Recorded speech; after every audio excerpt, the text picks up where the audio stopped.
You cannot be afraid, man. That's like my biggest thing to my kids is like, you cannot be afraid because people smell that shit on you. If you're afraid, people smell that shit on you and they treat you a certain way. You cannot be afraid.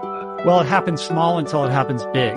The reinvention occurs in the micro actions that you're taking every single day. The tiny little things that perhaps no one even notices that are creating muscle memory around new behaviors that perhaps are very uncomfortable to you. And when you drill that down into the tiniest little things that you're doing every single day and try to repeat that with just rigorous, relentless consistency, that is how you move mountains. That's how you build mountains. That's how you change your life. Accepting the ups and downs of whatever game you commit yourself to and riding it out, you feel me? Because, you know, that's the reality of success or greatness, that it come with a roller coaster ride. We honor the people that ain't quit. We honor the people that stay there. Everybody's smart that goes to medical school, but everybody doesn't make it through. And some that make it through don't make good doctors. So it's the same kind of thing with athletes. You know, some of them have great talent, but they don't have the right psychological disposition. They don't have the right focus on paying attention to detail.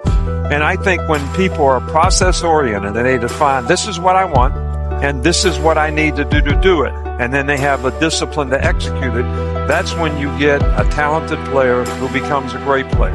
And I think a lot of times when guys have talent, you just assume that they have that. And I don't think that's correct. Anybody who thinks that a lifestyle comes like this without dedicating yourself for at least a decade to the endless work which must be required to prove to God that you deserve to be a main character on earth is a fool.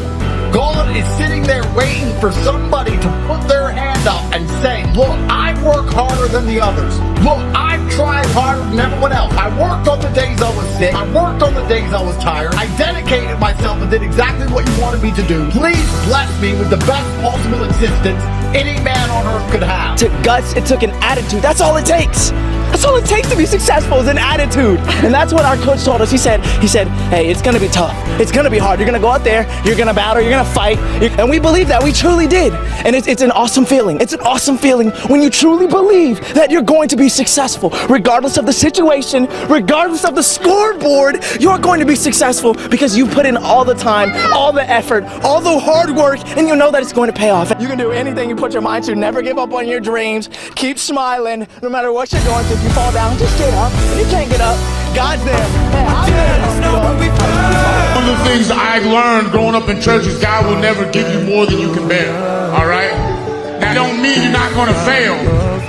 That doesn't mean you're not going to fall flat on your face in front of the entire planet. All right? But if you have the strength to get back up, if you have the courage to keep on moving, that burden doesn't get lighter. Your legs get stronger.